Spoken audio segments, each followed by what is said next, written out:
네, 1부에서는 이제 저희가 좀 수녀님들의 개인적인 이야기들 좀 나눠봤다면 이제 2부에서는 수녀님들의 생각들, 수녀님들의 의견들을 좀 듣고 싶어요. 일단 첫 번째로 좀 드리고 싶은 이야기는 청소년들이, 그러니까 유아기, 청소년기 다 통틀어서 이 신앙을 갖는다는 것, 장단점을 혹시 얘기를 한다면 수녀님들은 좀 어떤 생각이 드시나요? 저는 동생이 약간 수녀님들처럼 냉담의 시기를, 자발적인 냉담의 시기를 걸었거든요. 그래서 네. 뭐 진짜 뭐죠, 어디 그 이슬람 사원도 갔다 오고 막 이렇게 내가 신앙을 선택하겠다, 네네. 주어지는 그거를 내가 왜 따라야 하는가에 대한 반항이 좀 심했었어요.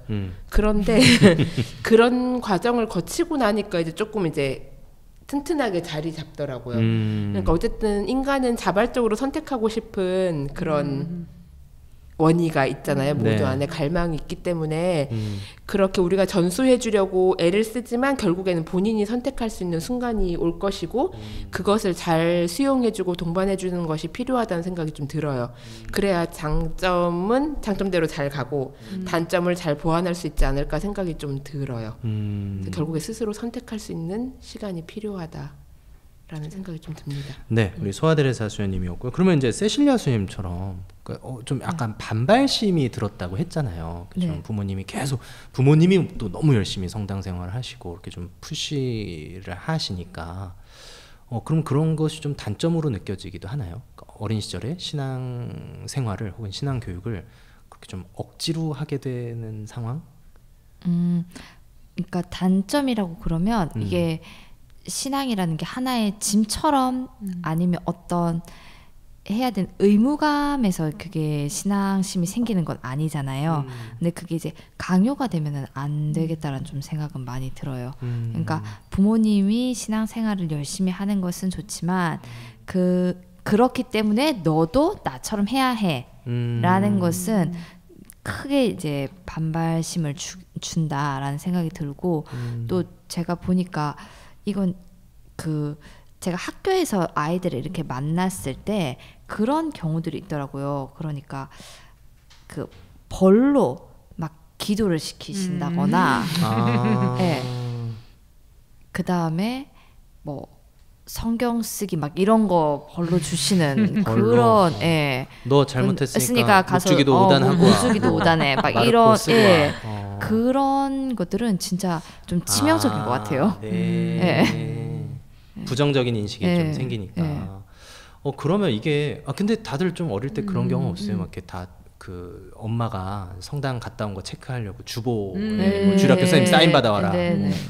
그 다음에 막 성당 안 갔다 오면 밥 안 준다. 지금 그러니까 그 억압과 그 다음에 좀 또 그래도 아이를 좀 어느 정도는 푸시를 해야 되는 그 경계선이 좀 맞아요. 어느 정도라고 맞아요. 보세요? 수녀님 그냥 개인적인 의견은? 전 제일 좋은 건 부모님의 동반이요. 그러니까 함께 가고, 그러니까 성당이나 이 신앙생활이 즐거워야 되거든요. 네. 그 추억을 많이 만들어주면 좋겠어요. 그러니까 난 여기 있을 테니까 너 갔다 와. 그리고 내가 체크할게. 이건 아니고 기도도 같이 하고 성당도 같이 가고 미사도 같이 참여하고 이걸 아이들은 더 원하고 그런 기억들이 더 남는 것 같아요. 가면서 너무 즐거웠었어.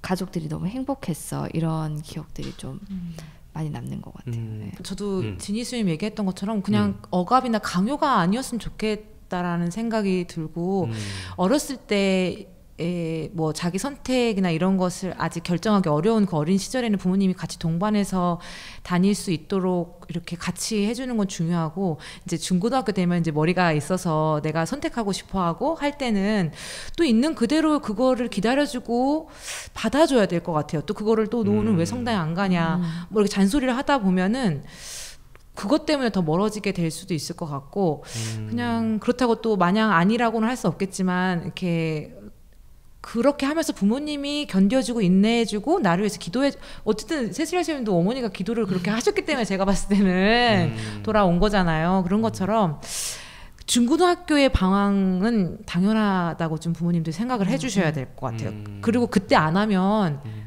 반드시 나옵니다. 맞아요. 네, 나중에 맞아요. 나오는 게 더 힘듭니다. 그래서 차라리 중고등학교 때 반항도 하고 이런 것을 그냥 아이들의 어떤 성장 과정이다라고 생각하시고 아이들이 성당을 안 가고 이런 것에 대해서 너무 화내지 마시고 그럴 때는 차라리 그냥 내가 더 신앙을 더 두텁게 하는 시간이다 생각하시면서 하나님하고 성모님한테 기도를 아이를 위해서 하시는 것이 더 그냥 당연하다고 생각했으면 좋겠어요. 부모님이 제가 왜 성당 안 갈까에 포커스를 맞추지 마시고 아이들이 당연히 그때는 빅뱅의 시기이기 때문에 그냥 강요를 하지 않고 그게 제일 중요한 것 같아요. 그게 이제 단점으로 되는 시작인 것 같아요. 강요를 하는 순간. 그래서 그냥 대신 이제 부모님이 열심히 너무 열심히 이거 보이는 거 말고 이렇게 쭉 꾸준히 충실하게 그 부모님이 한 모습으로 보여주시는 게 제일 저는 중요하다고 생각해요. 그래서 뭐 단점이 있을까요? 그럼 이런 경우 어떨까요? 그러니까 이런 의견도 있어요. 사실 지금은 어쨌든 자본주의 사회고 여기서 돈을 잘 벌어 아까 이제 안젤라 선생님이 말씀하셨지만 돈을 잘 벌어서 성공하고 경쟁에 이기고 이것도 굉장히 중요한 지금 이 사회를 살아가는 데 중요한 어떤 요소 어릴 때부터 길러야 할 요소인데 성당을 포함한 종교 생활을 먼저 하게 되면 안 된다 그러는 거 너무 많고 옳고 그름에 대해서 지금의 사실 그런 종교에서 가르치는 정의가 지금 자본주의 사회에서 통용이 되는 것도 있고 안 되는 것도 있는데 사실 어떤 세속적인 성공을 저해하는 요소가 될 수도 있는데 이런 것들을 아이 때부터 이제 그런 의견을 가진 분들은 이제 세뇌라는 표현을 좀 쓰시기도 해요. 너무 종교적 가치를 아이에게 세뇌하면서 이 아이가 앞으로 자본주의 사회, 경쟁 사회에서 살아남는 데 있어서 부정적인 영향을 오히려 끼치는 건 아니냐 이런 의견도 사실은 없지는 않거든요. 여기에 대해서 혹시 수녀님들 좀 생각은 어떤가요? 굉장히 난해하면서도 굉장히 곤란한 질문이라고 생각이 드는데 오늘 아침에 우연히 식탁에서 이제 저희 공동체 수녀님들 중에서도 구교부터 시작해서 이렇게 올라오신 분이 있고 나이 들어서 자발적으로 이렇게 신앙을 선택해서 수녀원까지 오신 분들도 있고 이런 얘기를 하다가 한 수녀님이 이런 얘기를 하시더라고요. 우연히 책에서 읽었는데 신앙은 전수만이 답이다라는 거를 보셨대요. 그래서 본인은 늦게 신앙을 선택해서 그런 아쉬움이 늘 몸에 있다는 거예요. 그 모태 신앙부터 살아왔던 자매들을 보면 아 저게 다르구나 하는 걸 느끼신대요. 그게 굉장히 강렬하게 본인은 느껴지신대요. 경험하지 못한 사람 입장에서 그런 얘기를 하면서 아까 수녀님들이 돌아왔다고 했잖아요. 돌아올 지점을 아는 것은 몸에 배어 있다는 거잖아요. 세뇌라는 입장하고 굉장히 델리케이트한 문제이긴 한데 어린 시절에 신앙을 전수해 주는 것은 그 돌아올 지점을 알려주는 것이기 때문에 굉장히 중요하다. 중간에 방황하고 선택하지 않고 하느님을 떠나는 일이 있더라도 내가 어디에서 왔는가를 기억시켜 주는 부분이기 때문에 분명히 필요하고 굉장히 중요한 부분이다. 신앙은 가르칠 수 있는 게 아니라 모범으로 전수하는 것이다. 라는 아침에 그런 나눔을 해주셔서 저는 이미 그냥 살고 있었던 거기 때문에 그런 얘기를 들으니까 아 경험하지 못한 사람은 또 저렇게 느낄 수 있구나를 생각했거든요. 그래서 세뇌라는 입장보다는 그냥 좋은 거는 왜 우리가 막 알려주고 싶어서 막 하잖아요. 그냥 그런 차원이라고 생각해요. 그래서 그리고 결국에는 나이가 들면 결국엔 본인이 또 그 어떤 가치를 선택하잖아요. 그 부모 어른들이 말하는 자본주의의 좋은 것을 선택할 수도 있지만 그 가치가 깔려 있는 것은 신앙이기 때문에 그 안에서 좋은 지점을 그 젊은이가 그 누군가가 찾을 거라고 생각해요. 세뇌받았다는 느낌이 아니라 세상의 그런 흐름과 내가 배운 것, 내가 받았던 신앙의 가치를 잘 조율해서 그 안에서 내가 할 수 있는 가장 좋은 선택을 할 수 있을 것이다 라고 저는 그 부분을 그렇게 설명할 수 있지 않을까 생각이 들어요. 사실 그런 의견도 굉장히 이해가 되거든요. 사는 게 굉장히 중요하잖아요. 그러니까 이것만 가지고 가라라고 말할 수도 사실은 없는 거예요. 그러니까 뭐 어떤 뭐 낙태라든지 이런 부분 때문에 산부인과 의사가 성당 못 오고 이런 얘기도 저는 사실 들었거든요. 요즘 문제가 되고 있죠. 그거 진짜 현실에서 살아야 되는 삶이잖아요.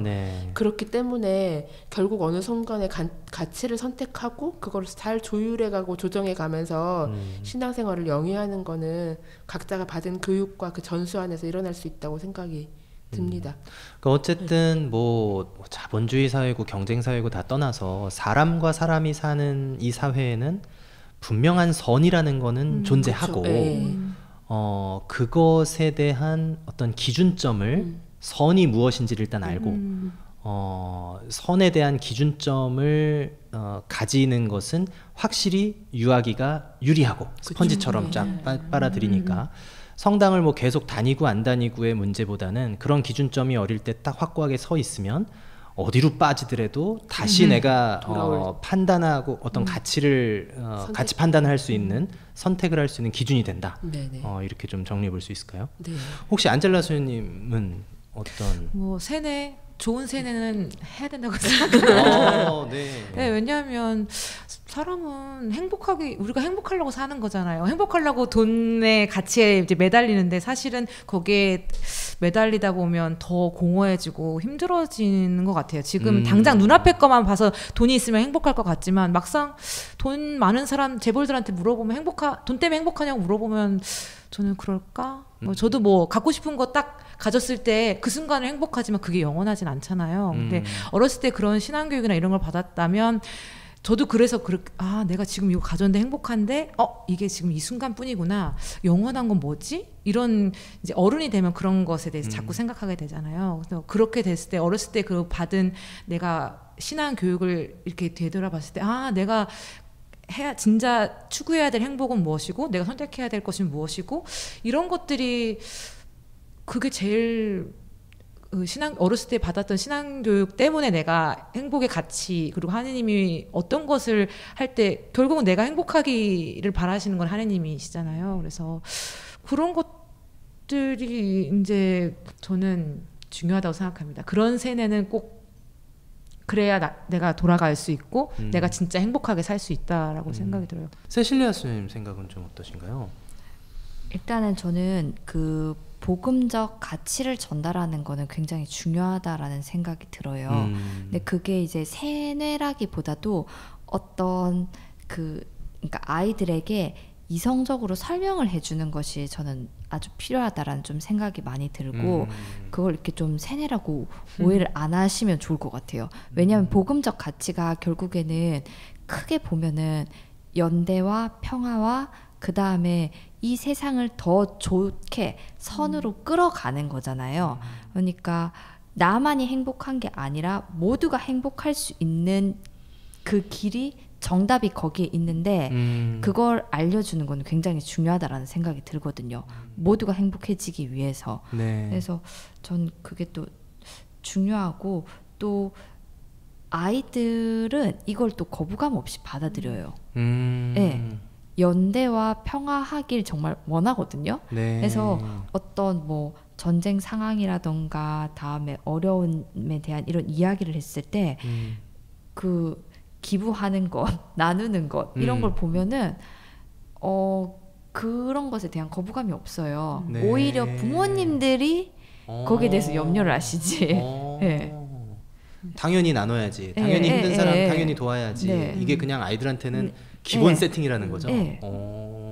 그리고 그런 것들이 훨씬 더 애들은 마음으로부터 전해받아서 더 감동받고 더 이렇게 뭐라고 해야 될까요? 연민을 느낀다고 해야 되나요? 그게 이제 어떻게 보면 아이들의 기본 세팅인데 오히려 거기에다가 아니야 네가 경쟁에서 이겨야 돼. 그렇죠. 아니야 그냥 일단 모른 척해. 너부터 잘 살아야 돼. 이게 오히려 또 다른 의미의 세뇌일 수도 있겠네요. 그 얘기를 들어보니까. 좋습니다. 조금 어떻게 보면 민감한 문제일 수도 있는데 그래도 스님들의 솔직한 의견을 좀 들어볼 수 있었습니다.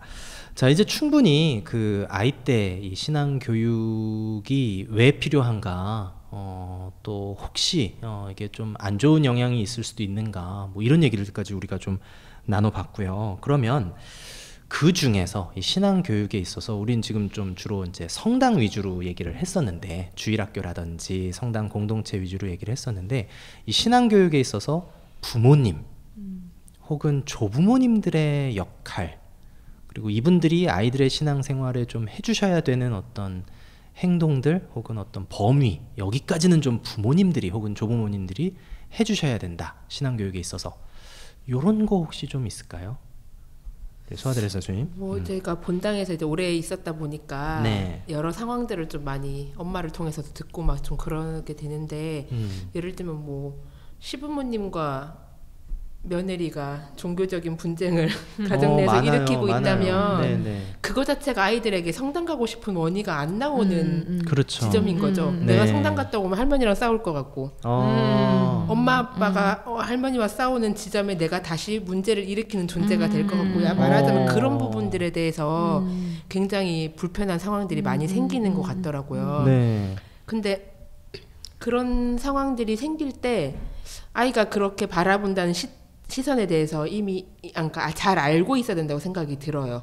그리고 웬만하면 어느 부분에서는 그냥 좀 맞춰줄 수 있는 사람이 우리 종교 쪽에서 맞춰줄 수 있는 사람이 약간 한 발 뒤로 물러나는 것도 굉장히 중요하다고 생각해요. 왜 이렇게 후퇴했다가 딱 잘 전진할 수 있는 시간을 보는 그런 관점이라고 생각해요. 아이에게 신앙을 잘 전수하고 불편함을 갖고 있는 가족과 잘 해결해서 모두가 평화롭게 내 신앙을 잘 지킬 수 있는 그런 시간을 좀 기다리는 것이 필요하다고 생각해요. 어느 부분은 잘 싸워서 빨리 내 신앙을 빨리 이렇게 쟁취하고 싶다는 표현을 하시는 분들도 만난 적이 있었는데 그게 진짜 사실은 굉장히 어려운 일이더라고요. 그리고 결국에는 신앙이 없는 사람까지 다 헤쳐지는 거예요. 흐트러져요. 과가족이 완전히 와야 돼요. 그 좀 각자가 존중하는 관점 안에서 아이가 평화롭게 신앙을 선택할 수 있는 그런 분위기 조성은 사실 어른들이 해야 되는 몫이라고 생각이 들어요. 그래서 뭐 조부모님 입장에서 며느리가 안 가는 것이 불편할 수 있죠. 그럴 때 조금 그래 너에게 시간이 필요하구나. 내가 너를 기도를 통해서 언젠간 네가 우리 신앙을 받아들이도록 내가 기도하면서 기다릴게. 이렇게 해주는 이런 평화로움 있잖아요. 이런 게 굉장히 중요하다고 생각해. 그럼 며느리 입장에서 신앙이 없지만 그럼 언젠가는 우리 부모님이 가시는 거긴 내가 한번 가볼까 이런 마음이 드는 그런 분위기 조성이 필요하다고 생각해요. 그래야 내 아이도 내 손자녀도 그렇게 같이 올 수 있는 좀 그런 분위기 조성이 굉장히 중요하다고 생각하고 아이들 할 수 없잖아요. 가정에서 이렇게 분위기가 조성되지 않으면 굉장히 어려운 일이라고 생각이 들어요. 그러니까 지금까지 우리가 얘기한 걸로 보면 참 어릴 때 성당 보내는 거 굉장히 중요하고 그쵸. 신앙교육 시키는 거 굉장히 중요한데 네.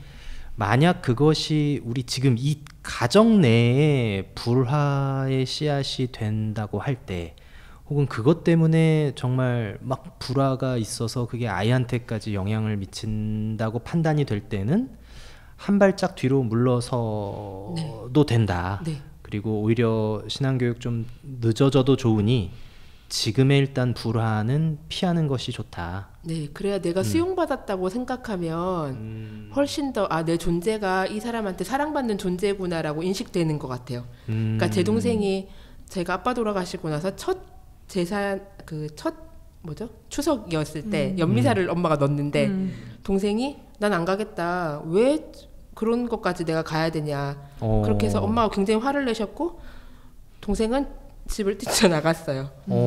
그리고 엄마는 해설을 하러 갔고 저는 반주를 하러 갔죠. 집에 문을 열어놓고 그냥 갔어요. 동생이 돌아와야 되니까. 근데 그렇게 엄마가 화를 버럭 냈고 동생도 화를 버럭 냈는데 그 다음부터 그냥 평화가 왔어요. 동생 성당 안 갔어요.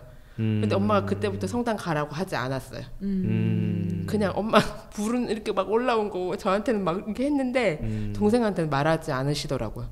근데 그 어느 시간이 지나고 나니까 동생이 여기저기 돌아다니기도 하고 뭐 이렇게 냉담하는 과정 안에서 저절로 돌아왔어요. 그러니까 그런 것 같아요. 그렇게 저도 만약에 엄마가 계속 동생한테 어떤 종교적인 어떤 탄압을 했다면 이렇게까지 해서 성당을 다녀야 되는 건가라는 회의가 들었을 텐데 그냥 엄마가 그냥 이렇게 참으면서 이렇게 하는 걸 보고 굉장히 저도 영향을 많이 받았던 것 같아요. 그래서 한 발짝 뒤로 물러나서 기다려주는 시간이 필요한 것 같아요. 아까 그 성남 모니카가 아들을 위해서 기도하면서 기다렸던 것처럼 그 시간 각자의 시간을 기다려주는 게 필요하다. 자, 근데 수녀님 말씀은 네.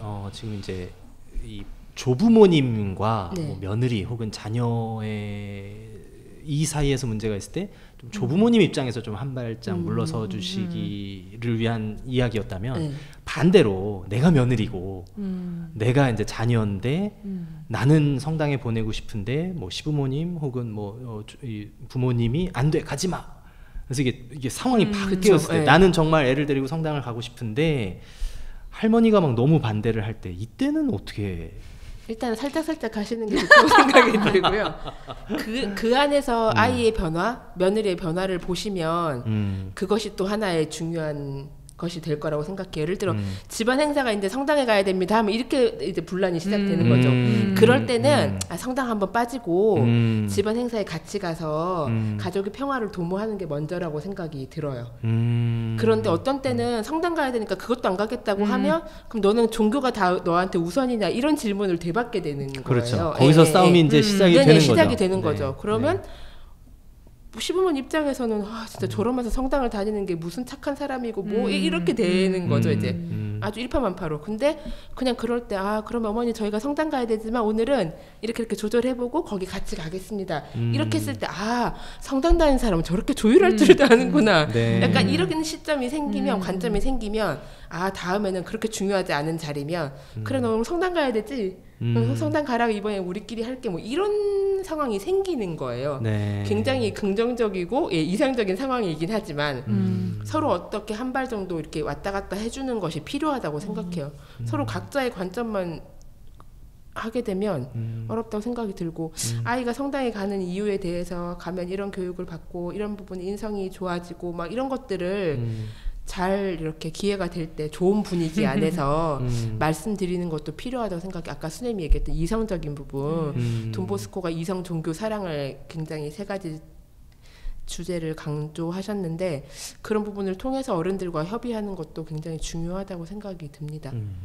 안젤라 선생님 같은 경우는 어떤가요? 좀 신앙교육에 있어서 부모님 혹은 조부모님의 역할. 저도 이제 우리 엄마 아빠는 우리 할머니 할아버지는 성당 다니니까 저러시구나. 저렇게 행동하시고 저렇게 하시는구나를 아이들이 알아야 될 것 같아요. 그 집과 성당과의 모습이 다르면 성당에서는 뭐 좋은 사람이고 다 해주시는데 집에 와서 너 성당 안 가냐 뭐 하냐 막 이렇게 하면 왜 성당에서 저렇게 하는데 집에서 왜 나한테 이렇게 하지? 예수님 말씀 그게 아닌데? 이렇게 생각이 들 것 같아요. 그래서 아까도 다 말씀드렸다시피 뭐 힘들고 어려운 순간에 강요하거나 이렇게 하지 않고 기다려줄 줄 알고 진짜 그 복음 말씀대로 살아야 되는데 사실 힘들죠. 가족이니까. 더 잘 됐으면 좋겠는 그 마음 때문에. 그런데 그냥 저는 아까도 아람 선생님 말씀 들으면서 그냥 그렇게 어려운 순간에 예수님이라면 어떻게 하셨을까를 한번 생각해 보면 답이 좀 쉽게 나오지 않을까라는 생각이 들었어요. 아까도 뭐 시부모님과 갈등, 아이들과 갈등, 아이들이 뭐 성당 가려고 할 때 안 가려고 할 때 예수님이라면 어떻게 했을까? 정말 큰 죄가 아니고 죽고 사는 문제가 아니라면 예수님을 다 허용하시지 않을까라는 저는 가끔 저도 어느 순간에 막 속에서 불이 나고 열이 나고 할 때 예수님이라면 이 순간에 어떻게 하셨을까? 그 질문을 딱 떠올리면 모든 게 다 해결돼요. 그냥 예수님은 정말 어떤 것이든 다 받아주셨을 것 같아요. 그 순간에. 그래서 그냥 그 어려운 순간에는 내가 먼저 좀 참고 인내하는 것이 가장 큰 답인 것 같고 그리고 모를 때는 예수님께 물어보는 수밖에 없을 것 같아요. 그러면 좀 있으면 답이 나와요.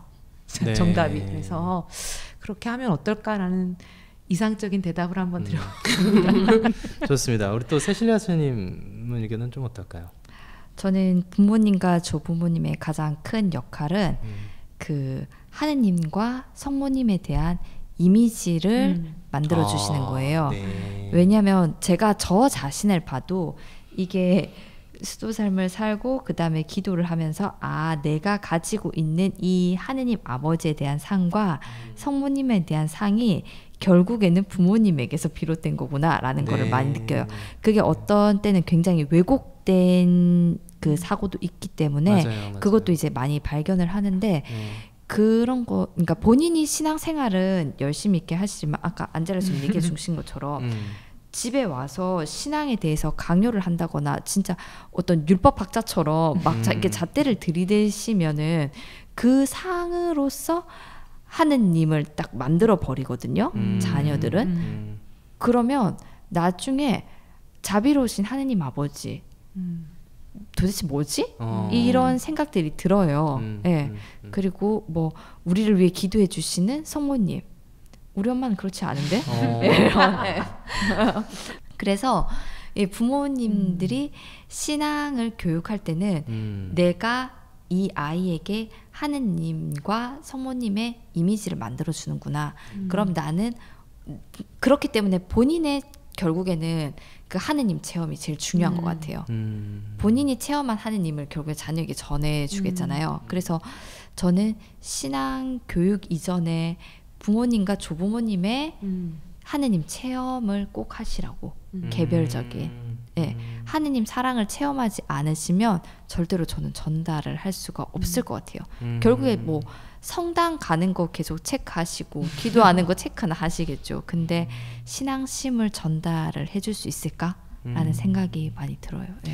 그러니까 사실은 뭐 조부모님도 그렇고 부모님도 그렇고 아이들 신앙 교육이라고 하면 성당 빠지지 않고 잘 보내는 거 이렇게만 단편적으로만 생각하시기가 굉장히 쉬운 것 같은데 우리 세실리아 선생님 말씀으로는 아니다.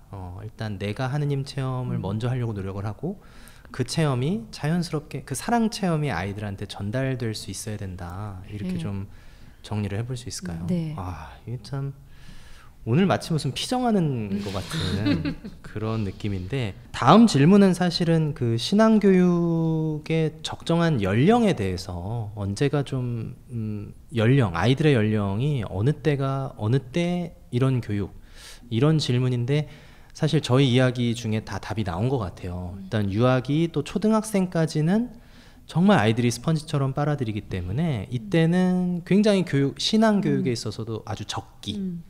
그런데 중고등학교로 넘어가면 너무 강요하기보다는 이제 아이에게 선택권을 좀 주고 좀 아이가 때로는 뭐 냉담을 한다 하더라도 기다려주고 정말 우리 세실리아 선생님 부모님처럼 정말 기도로 그래 네가 다시 돌아오겠지 하는 마음으로 기도해주고 좀 이런 게 필요하다. 그리고 이제 청년 이후에는 그 유아기 때에 내가 체득한 어떤 신앙의 이야기들이나 그런 것들이 반드시 다시 돌아올 수 있는 어떤 힘이 된다.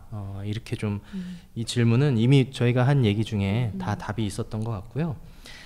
자, 요거 그 신앙교육이 가정에서 잘 이루어진 사례들을 스님들께 여쭸는데 사전 질문지에서 다 각자의 가정을 적어주셨어요. 네, 정말 이것도 기억이 안 나네요.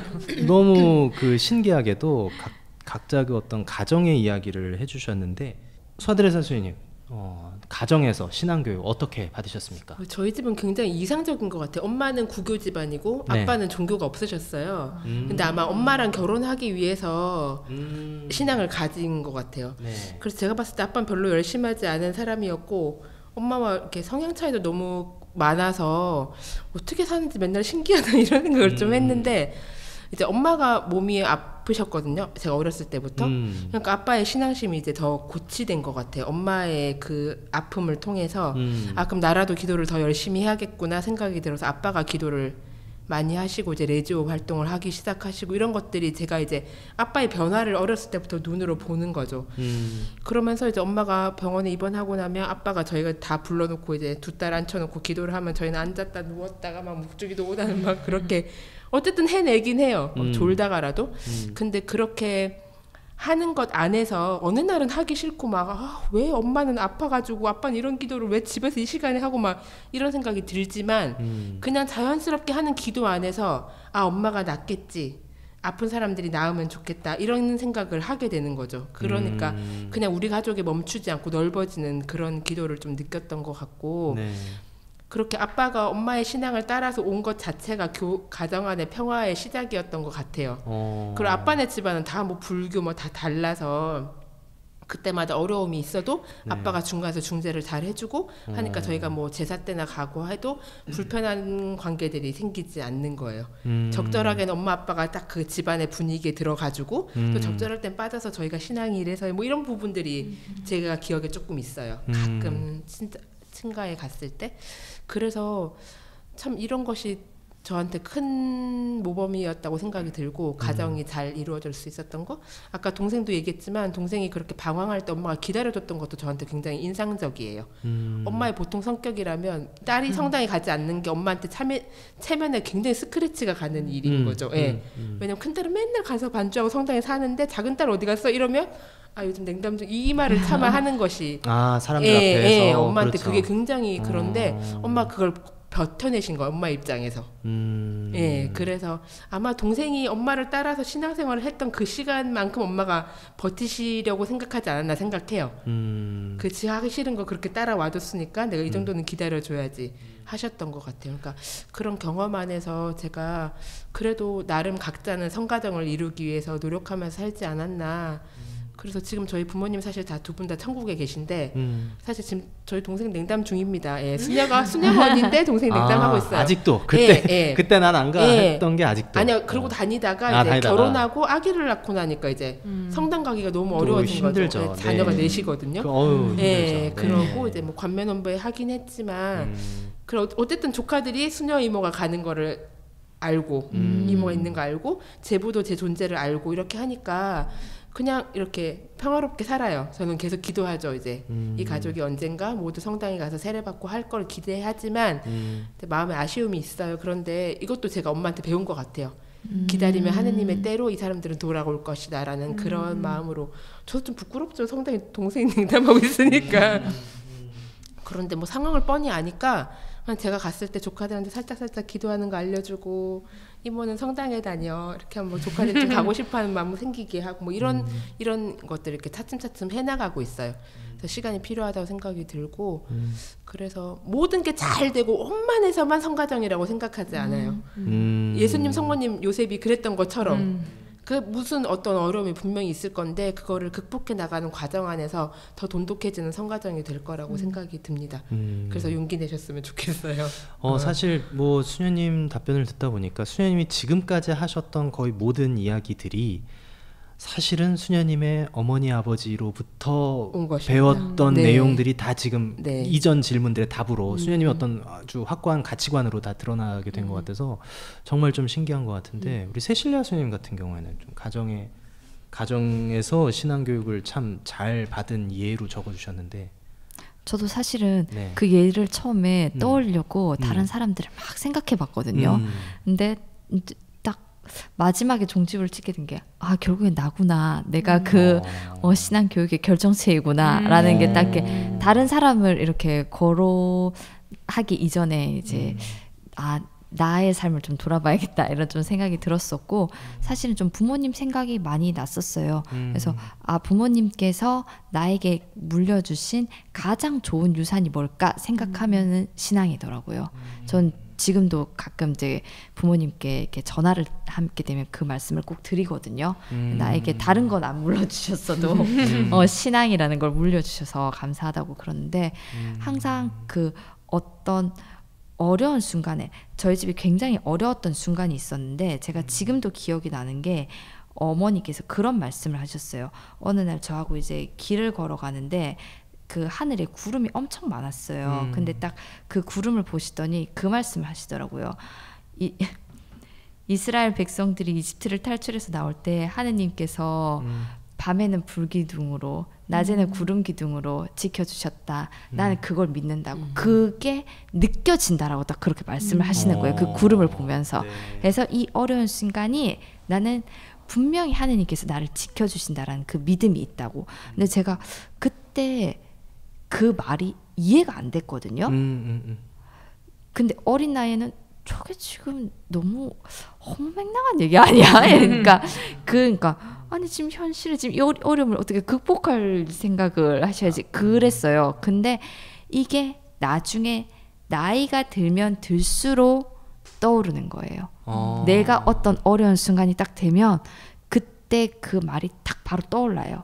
그래서 제가 이게 그 엄마가 나에게 물려주신 어떤 신앙 교육의 핵심이구나. 그러니까 그건 결국에 본인이 체험하신 거잖아요. 그거를. 그러니까 그런 것들이 참 도움이 많이 되는 것 같아요.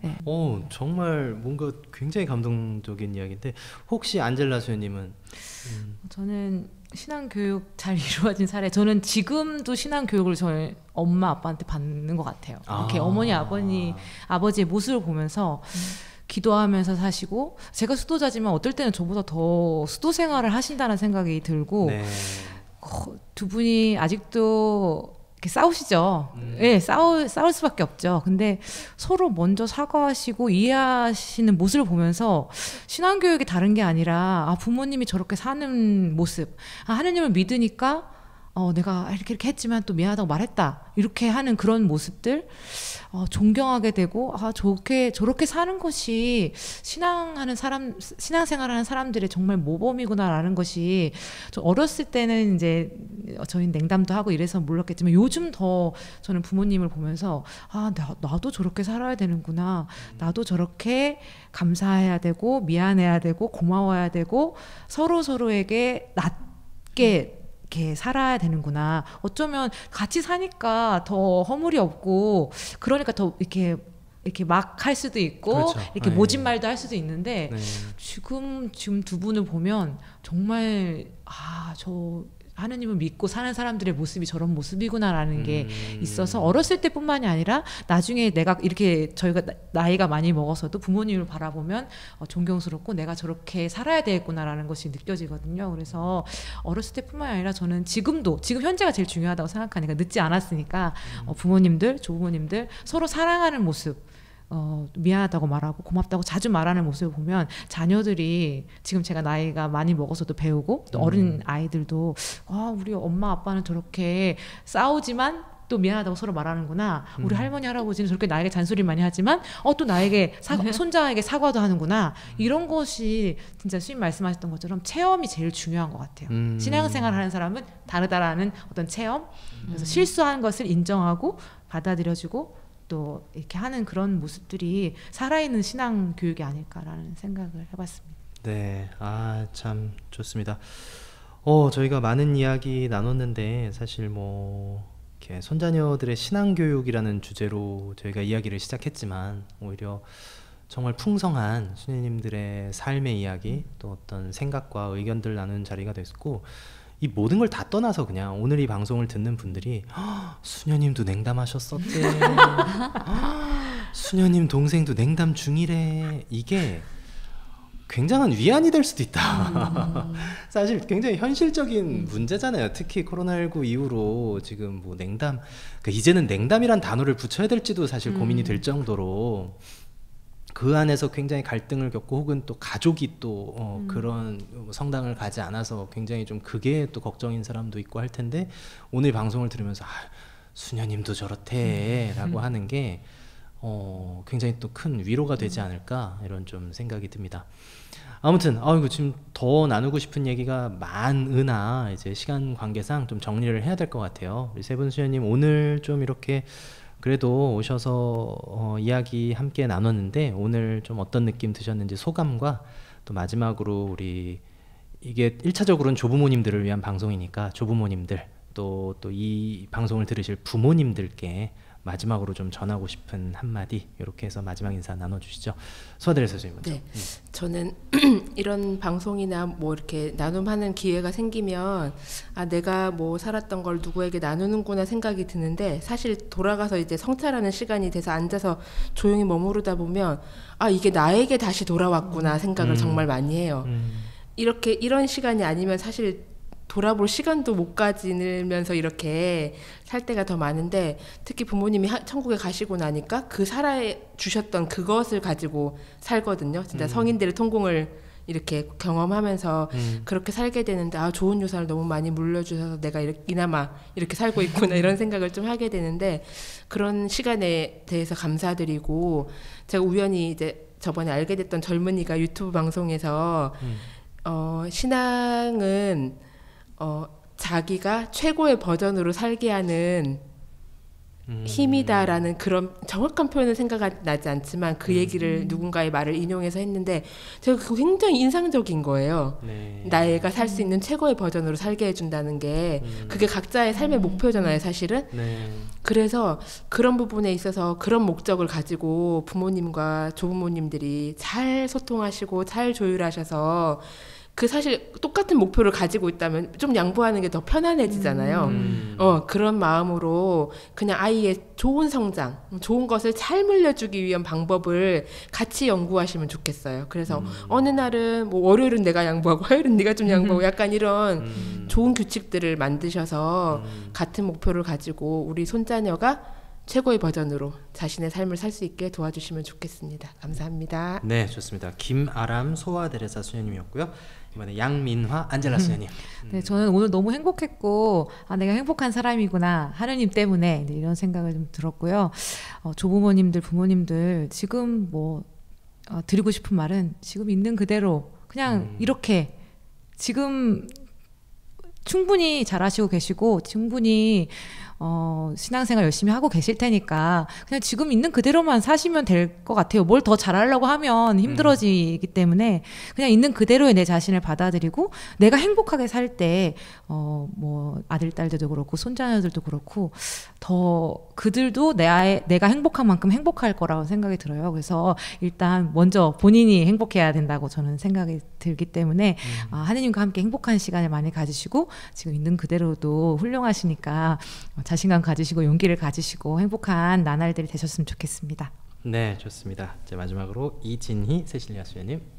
네, 저도 오늘 이렇게 이 시간 보내면서 좀 제 자신의 과거 그런 것들을 좀 돌아볼 수 있어서 더 많이 좀 감사하게 됐던 것 같아요. 내가 이렇게 좋은 것을 받았고 이렇게 좋은 것을 누리면서 살았구나라는 것을 좀 새삼 다시 깨닫게 된 것 같고요. 제가 부모님 그리고 조부모님들께 이렇게 드리고 싶은 이야기는 부모님, 조부모님들 모두가 정말 하느님의 충만한 사랑을 받는 사람이라는 것을 확신하시고 그걸 믿으셨으면 좋겠어요. 그래서 그 사랑을 정말 마음껏 누리시고 그 사랑을 이렇게 누려서 그게 그냥 자연스럽게 흘러 넘쳐서 자녀들에게 전달이 될 수 있게끔 해주시면 너무 좋을 것 같아요. 네. 좋습니다. 아이고 이렇게 좀 헤어지기 아쉬운 이 시간이지만 어쨌든 오늘은 일단 여기서 마무리를 지어야 될 것 같습니다. 오늘 정말 좋은 이야기들 또 나의 삶을 나눠주신 우리 세 분 수녀님 또 너무 감사드리고 조만간 또 다른 기회에 또 한번 또 모셔서 좋은 얘기들 더 들을 수 있기를 한번 바라봅니다. 오늘 함께 해주신 세 분 수녀님 정말 감사드립니다. 감사합니다. 감사합니다.